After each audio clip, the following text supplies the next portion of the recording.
வணக்கம் மக்களே. எல்லோருக்கும் வணக்கம்.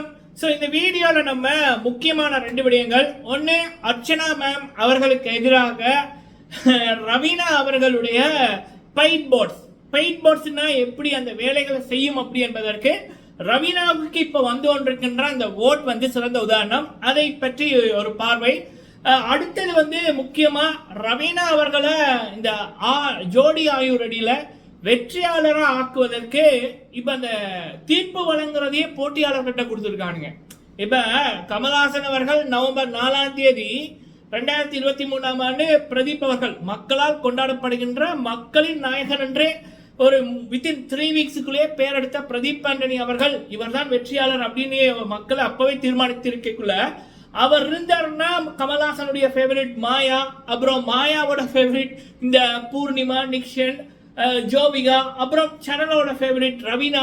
இப்படிப்பட்ட நபர்களுக்கு தடையா இருப்பார் அப்படின்னு போட்டு நீங்களே முடிவு பண்ணுங்க இவர் இருக்கணுமா இல்லையா அப்படின்னு அவர் ஒரு கேவலமான ஒரு நாடகத்தை நடத்தினாரு.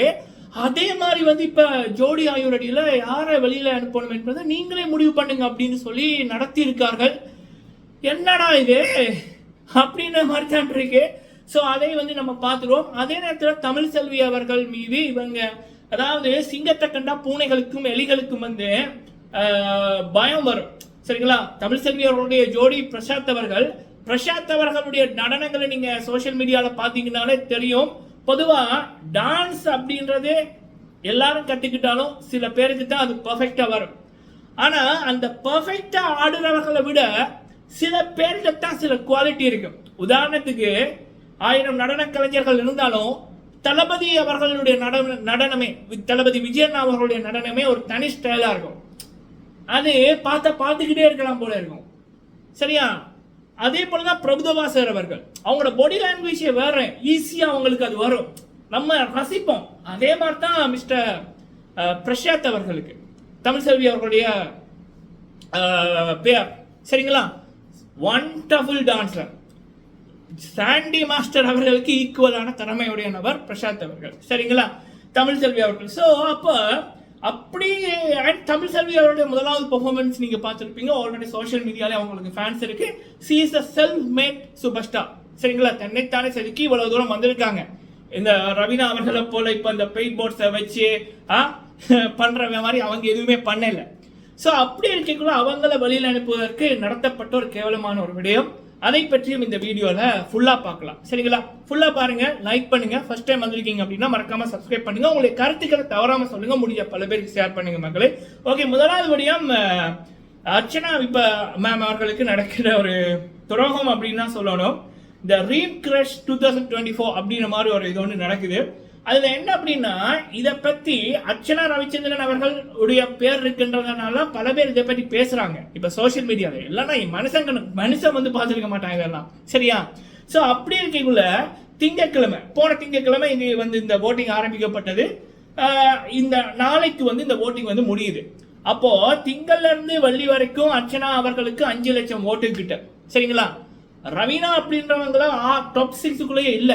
ரவீனாவுக்கு 5 நாட்களா வந்த ஓட் 14,000 இருந்து 15,000. சரிங்களா? ஆனா இப்ப சனிக்கிழமை காலமும் பாத்தீங்கன்னா 1.5 லட்சம், சனிக்கிழமை ஈவினிங் பாத்தீங்கன்னா 2 லட்சம், சனிக்கிழமை நைட்டு பாத்தீங்க அப்படின்னா 7 லட்சம், அப்புறம் இன்னைக்கு ரவீனாவுக்கு பாத்தீங்கன்னா 24 லட்சம். மக்களை இது குழந்தைகிட்ட கேட்டா கூட இது என்னடா பித்தலாட்டம்னு சொல்லும். மனுஷங்களால இப்படி ஓட் போட முடியாது, ரோபோட்டால தான் முடியும். இது பக்கா பெய்ட் போர்ட்ஸ். ரவீனா அவர்கள் தரப்புல இருந்து இப்படி பண்றாங்க. கொஞ்சம் கூட இந்த வெக்கமான ரோசம் சூடி ஒண்ணுமே இல்லை. வெளியில மக்கள் கழுவி ஊத்துறாங்க. ஒரு வீடியோ போட்டா 99% நெகட்டிவ் கமெண்ட். அப்ப இந்த அம்மாவுக்கு என் மனசை ஓட் போடுறானா? ஏன்னா ஒரு லாஜிக் வேணாமாடா? சரி, இப்ப நீங்க இப்படி பண்ணாதான் சினிமாக்குள்ள போலாம் அப்படின்னா சினிமால என்ன ரோபோட்டா இருக்கு? தயாரிப்பாளர் என்ன ரோபோட்டா? டைரக்டர் என்ன ரோபோட்டா? இல்ல கூட நடிக்க போற ஆக்டர் என்ன ரோபோட்டா? அவங்களுக்கு கண் இருக்கு, மூளை இருக்கு, அறிவு இருக்கு, அவங்க பார்த்து கொண்டிருப்பாங்கல்ல. வெளியில மக்கள் என்னத்தை உங்களுக்கு கொடுக்குறாங்கன்னு கழுவி ஊத்துறாங்க, டிவி ஆஃப் பண்றாங்க. அவன் நீங்க ரோபோட்டை வச்சு ரீம் கிரஷ் 2024 அப்படின்னு போனா மனச மதிப்பானா? அவங்களுக்கு அறிவு இருக்குல்ல. அப்ப ஏன் இப்படி பித்தலாட்டம்? ஏன் பரீட்சையில சைவர் எடுத்து போட்டு ஆனா மாஸ்டருக்கோ இல்ல வேற யாருக்கோ காசை கொடுத்து 100க்கு 100 அதுல என்ன கிடைக்க போகுது? என்ன கிடைக்க போகுது? ஓ, உங்களை நீங்களே பெருமைப்படுத்திக்கிறீங்களா? ஐயே. சோ பிக் பாஸ்ல 19 கோடி ஓட்டு எடுத்து டைட்டில் எடுத்த அர்ச்சனா மேம் அவர்களுக்கு 17,80,667 ஓட்டு. இந்த பிக் பாஸ்ல இருக்கக்குள்ள இந்த அம்மாவை ரவீனாவை வெளியில அனுப்புங்க, இல்லைன்னா நாங்க ஷோவை பார்க்க மாட்டோம் அப்படின்னு மக்கள் கழுவி ஊத்தி வெளியில அனுப்பப்பட்ட பிக் பாஸ்ல மக்களால் கழுவி ஊத்தப்பட்டு ஓட்டே வராம வெளியில போன ரவீனாவுக்கு பாத்தீங்கன்னா 24,77,967 ஓட்டு. சரிங்களா? அதுவும் 18 லட்சம் ஓட் 32 மணித்தேலங்களுக்குள்ள வந்திருக்கான். இந்த வீக்கெண்ட் மட்டும் 18 லட்சம் பேர் ஓட் போட்டிருக்காங்களாம். இந்த அம்மாக்கு கொஞ்சம் கூட வெக்கம் இல்லை. காசை கொடுத்து பெயிண்ட் போர்ட்ஸை போட வைக்கிறது. அதுக்கப்புறம் என்ன, அடுத்த வீக் அதை கொண்டாடுறதா? ட்ரீம் கிரஷன்னு என்னங்கடா டே அப்படின்னு தான் இருக்கு. ஸோ பட் வாட் எவர், இங்கேயும் உண்மையா ஜெயிச்சது அர்ச்சனா ரவிச்சந்திரன் அவர்கள் தான். நேர்மையா ஒருத்தங்க உழைக்கிறாங்களோ இல்ல காசை சேர்க்கிறாங்களோ அவங்க டக்குன்னு டாப்புக்கு போக முடியாது. ஸ்டெப் பை ஸ்டெப் தான் போகணும். அர்ச்சனா மேம் அவர்களுக்கு இந்த 18 லட்சம் ஓட் அவங்களுக்கு இந்த ஓட்டிங் ஆரம்பிச்ச திங்கள்ல இருந்து ஞாயிற்றுக்கிழமை வரைக்கும் மக்கள் போட்டது, உண்மையான மக்கள் ஓட் போட்டது. பட் ரவீனாவுக்கு இந்த 24 லட்சத்துல 17 லட்சம் இந்த கடந்த ஒரு 32 மணி நேரங்களுக்கு வந்திருக்கு. அப்பவே தெரியுது அது பக்கா ரோபோட்டோட வேலை அப்படின்னு. சரிங்களா? பெயிண்ட் போர்ட்ஸ் வாங்கல, அதுதான். சரி விடுங்க, நம்ம என்னத்த பண்றது? பிக் பாஸ் எல்லாம் செஞ்சு அவ்வளோ பெரிய ஒரு பாவம். ஒரு மனுஷனோட நல்லா பேசி பழகி போட்டு பிரதீப் பண்ணாக்கிட்ட வெள்ளிக்கிழமை நவம்பர் 3ஆம் தேதி ஃபுல்லா பேசுறாங்க. 6 மணிலேருந்து 7 மணி வரைக்கும் அந்த மனுஷன் அவ்வளோ எக்ஸ்பிளைன் பண்றாரு ரவீனாக்கும் மணிக்கும். அதுக்கப்புறம் பிரதீப் அண்ணா அவர்கள் 11 மணிக்கு பெட்ல இருக்கக்குள்ள இந்த அம்மா தேடி போகுது, ஒரு 30 நிமிஷம் பேசுது. காலையில கமல்ஹாசனோட ஷூட் 6 மணி, அதிகாலை 5 மணிக்கோ 6 மணிக்கோ ஷூட். அப்ப பிரதீப் அண்ணாவை பற்றி அப்படி ஒரு பொய் சொல்லுது. அப்ப இப்படிப்பட்ட நபர்கள்ட்ட நம்ம என்னத்தை எதிர்பார்க்க முடியும்? இதைத்தான் எதிர்பார்க்க முடியும். பொய் பித்தலாட்டவங்களை. நீங்க உங்களுடைய கருத்துக்களை சொல்லுங்க மக்களே. சரிங்களா? ஓகே, இது எப்படி இருக்கக்குள்ள அடுத்தது என்ன அப்படின்னா, இந்த ஜோடி ஆயு ரெடின்னு இருக்கு. அதுலயும் இந்த அம்மா இருக்கு, ரவீனா அப்படின்றவங்க. உண்மையா சொல்லணும்னா ரவீனாவோட அங்க இருக்க பல பேர் நல்லா டான்ஸ் ஆடுறாங்க. சரிங்களா? ஸோ அதுல முக்கியமா தமிழ் செல்வி அவர்கள், பிரசாத் அவர்கள். இப்ப நான் தமிழ் செல்வி பிரசாத்தோட கான்செப்டுக்குள்ள வர முதல் இந்த ஜோடி ஆயுரடிக்கு முதல் ஜோடி நம்பர் 1, அப்புறம் பிபி ஜோடிகள்னு நிறைய ஷோ நடந்திருக்கு. அதுல டைட்டில் வின் பண்ண நபர்களை பாத்தீங்கன்னா அமீர் பாவனி அவர்கள். அதுல அமீர் ஒரு நடன கலைஞர், கொரியோகிராஃபர். அவருக்கு டான்ஸ் சும்மா பக்காவா வரும். பட் பாவனி அவர்களுக்கு டான்ஸ் அவ்வளவு தூரம் வராது. ஆரம்பத்துல ஃபர்ஸ்ட் ஒரு 3-4 எபிசோடுக்கு அவங்க தடுமாறி கொண்டு இருந்தாங்க. பட் அமீர் அவர்கள் வேற லெவல்ல கொண்டு போனார். சரிங்களா? அதே மாதிரி தான் பாத்தீங்கன்னா சீசன் 1 பிபி ஜோடிகள் ஷாரிக் அண்ட் அனிதா அவர்கள். அதுல ஷாரிக் திறமையான நடனர், அனிதா அவர்களுக்கு நடனம் வராது. அவங்க லேர்ன் பண்ணிக்கிட்டாங்க. ஒரு 5 எபிசோடுக்கு அப்புறம் தான் ஷீ இஸ் கம் பேக். அதுல மெயின் வடிவம் என்ன அப்படின்னா, ஃபர்ஸ்ட் ஒரு 4-5 எபிசோட் பார்க்கக்குள்ள அமீர் அண்ட் பாவனியோட அந்த அமீர் அவர்களுடைய ஸ்டைல் வேற மாதிரி இருக்கும், இவங்களுடைய ஸ்டைல் வேற மாதிரி இருக்கும், எனர்ஜி லெவல் வேற மாதிரி இருக்கும் அமீருக்கு, இவங்களுடைய எனர்ஜி லெவல் வேற மாதிரி இருக்கும். அண்ட் பிபி ஜோடிகள் சீசன் 1 பாத்தீங்கன்னா முதல் 3-4 எபிசோடுக்கு அனிதா அவர்களுடைய எனர்ஜி லெவலோ ஸ்டைலோ ஷாரிக்கோட கிட்ட கூட வர முடியாம இருக்கும். ஆனா அதுக்கு முதல் இந்த ஜோடி சீசன் இருக்குல்ல, 9 சீசன் என்ன முடிஞ்சுது. அதுக்கு முதல் டைட்டில் வின் பண்ண நபர்கள் டிங்கு அவர்களா இருக்கட்டும், பிரீத்தி அவர்களா இருக்கட்டும், அண்ட் அதுக்கு முதல் நிறைய பேரா இருக்கட்டும். இதுதான் கான்செப்ட். ஆண்கள் நல்ல நடன கலைஞர்களாக இருப்பார்கள். பட் பெண்கள் ஃபர்ஸ்ட் நடனமே தெரியாதவர்களாக வந்திருப்பார்கள். அவங்க பிக்கப் பண்ண டைம் எடுத்திருக்கும். அந்த பேலன்ஸ் கரெக்டா இருந்திருக்காது. ஆனா அவங்க தான் டைட்டில் வின் பண்ணாங்க. ஆனா இங்க என்ன நடந்திருக்கு அப்படின்னா, தமிழ் செல்வி அவர்கள் இந்த ஷோ ஆரம்பத்தில் ஜோடி ஆயுரடியில ஃபர்ஸ்டே எல்லாரும் பெர்ஃபார்ம் பண்ணக்குள்ள தமிழ் செல்வியோட பெர்ஃபார்மன்ஸ் தான் பேசப்பட்டது. ரவீனாவை ஓட ஓட துரத்துனாங்க தமிழ் செல்வி அவர்கள், அவங்களுடைய பெர்ஃபார்மன்ஸ் மூலம், அவங்களுடைய திறமை மூலம்.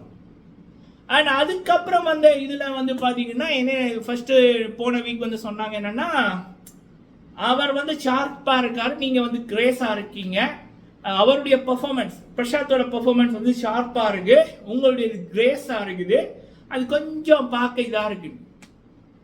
இந்த வீக் என்னன்னா எனர்ஜி லெவல் கம்மியா இருக்கு தமிழ் செல்வி, பிரசாத் மேல குறையில அப்படின்றாங்க.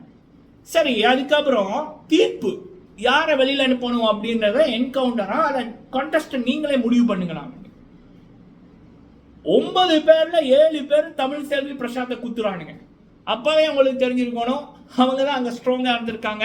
அவங்கள பார்த்து பயந்துதான் பூனைகளும் எலிகளும் முதலைகளும் பாம்புகளும் வந்து அந்த சிங்கத்தை குத்தி வெளியில அனுப்பியிருக்கேன்னு. இதுல என்னோட மிகப்பெரிய கேள்வி என்னன்னா, ஜட்ஜஸுக்கு வந்து சேலரி எதுக்கு கொடுக்குறாங்க? கான்டெஸ்டன்ஸை வந்து விட்டு போட்டு நீங்க வந்து தீர்ப்பை கொடுங்க அப்படின்றதுக்கா? அப்ப நீங்க ஏன் ஜட்ஜஸ் இருக்கீங்க? அப்ப மார்க்ஸையும் அவங்கள போட விடுங்களேனாப்பா. அடுத்தது வந்து இந்த மீனா அவர்கள்ட்ட ஒரு மீனா அவர்கள் அண்ட் ஸ்ரீதேவி அவர்கள் அவங்க ஜட்ஜா இருக்காங்க. மீனா அவர்கள் வந்து அவங்களுடைய பாடல்கள் நடனங்களை நீங்க பாத்தீங்கன்னா அவங்களுக்கு she is not a heavy performer. சரியா? அவங்களுடைய கிரேஸ் ஸ்கிரீன் பிரசன்ஸ் அது அழகா இருக்கும், கிரேஸா இருக்கும். அண்ட் இப்ப சினிமா ஷூட்டிங் வேற, இப்ப பெர்ஃபார்ம் பண்ற ஷூட்டிங் வேற. சினிமால எவ்வளவு தூரம் டேக் எடுத்துக்கலாம். என்னுடைய அங்கிள் இருந்து, அதாவது 80s இருந்து இப்போ வரைக்கும் எனக்கு சினிமால நிறைய நண்பர்களும் சரி சொந்தக்காரங்களும் சரி இருக்காங்க. எல்லார பற்றி அப்டேட்டும் எனக்கு இருக்கு. சரியா? ஸோ யார் யாரு இப்போ ஜட்ஜஸாக இருக்கிறவங்க எத்தனை டேக் எடுத்தாங்க, எப்படி டான்ஸ் இதை முடிச்சாங்கன்றதை என்னால் ஆதாரத்தோட சொல்ல முடியும். சரிங்களா? ஸோ அப்போ மீனா அவர்கள் வந்து அவங்க ஹெவியாக வந்து பர்ஃபார்மன்ஸ் வந்து பண்ணதில்லை. பிரபுதேவா அவர்களுக்கு பிரபுதேவா அவர்களோட அவங்க நடனம் ஆடிக்கக்குள்ள பிரபுதேவா அவர்களோட ஸ்டைல் வேற மாதிரி இருக்கும், இவங்களோட ஸ்டைல் வேற மாதிரி இருக்கும், அவரோட ஸ்பீட் வேற மாதிரி இருக்கும், இவங்களோட ஸ்பீட் வந்து வேற மாதிரி இருக்கும். பட் இவங்களுடைய கிரேஸால அவங்க கவர் பண்ணியிருப்பாங்க. ஆனால் இதே மீனா அவர்கள் வந்து தமிழ் செல்விக்கு போன வீக் வந்து சொல்றாங்க என்னன்னா, நீங்க கிரேஸா பண்ணீங்க, அவங்க ஷார்ப்பா பண்ணாங்க, அதனால மேட்ச் ஆகல, எனர்ஜி கம்மியா இருந்துச்சு. அப்ப நம்மளும் அதைத்தான் சொல்றோம். பிரபுதேவா அவர்களோடையும் சரி வேற நடன கலைஞருடைய பண்ணைகளையும் சரி அவங்களுடைய பர்ஃபார்மன்ஸ் வேற மாதிரி இருக்கும், இவங்களுடைய பர்ஃபார்மன்ஸ் வந்து வேற மாதிரி இருக்கும். அண்ட் இன்னொன்று வந்து பாத்தீங்க அப்படின்னா மீனா அவர்களுடைய பாடல்களே கிரேஸ் மூலம் தான் கொண்டு போயிருப்பாங்க. சரிங்களா? அண்ட் ஸ்ரீதேவி அவர்கள் வந்து அவங்க நடனம் ஆடி நான் பார்த்ததே இல்லை. சரிங்களா? இன்னைக்கு கூட ஆர்ஆர் படத்துல ஒரு மியூசிக் போட்டுட்டு டான்ஸ் ஆட சொல்றாங்க, அவங்க அப்படியே ஓடி போறாங்க. ஸோ இதுதான் மக்களை நம்ம சொல்றது என்ன அப்படின்னா, சரியான நபர்களை, அதாவது இன்னொருத்தருடைய வாழ்க்கையை ஜட்ஜ் பண்றது இல்லை மார்க்ஸ் போடுறது அப்படின்னா சரியான நபர்களை வந்து நீங்க அந்த ஆசனத்தில் அமர வைங்க. சாண்டி அவர்கள் பக்கா, ஐ அக்செப்டட், அவரை பற்றி சொல்றதுக்கு எதுவுமே இல்லை, he is the master. And அதே போல மீதி 2 இடத்துலையும் மாஸ்டர்ஸையோ இல்லை அதுக்கு சரியான பெண்களையும் ஆண்களையும் நிறைய நடன கலைஞர் இருக்கிறாங்க, அவர்களை கொண்டு வந்து வைங்க. சரிங்களா? பேச நிச்சயம் நான் நிறைய பேசுவேன் ஆதாரத்தோட, இதுவே போதும் அப்படின்னு நினைக்கிறேன். சரிங்களா? இங்கேயும் தவறான ஒரு தீர்ப்பு வழங்கப்பட்டிருக்கு. தமிழ் செல்வி அண்ட் பிரசாத் அவர்கள் வந்து one of the finalist. But சிங்கத்தை வந்து ஓனை கூட்டங்களும் பாம்பு கூட்டங்களும் குத்தி வழியில் அனுப்பியிருக்கு. அதற்கு காரணமாக வந்து ஜட்ஜஸை சொல்லியிருக்காங்க, நீங்க தீர்ப்பு கொடுங்களா அப்படின்ற மாதிரி. சரிங்களா? நீங்க உங்களோட கருத்தை சொல்லுங்க மக்களே. ரவீனாவுக்கு டைட்டில் கொடுக்கத்தான் இவ்வளவு வேலை. சரியா? நன்றி.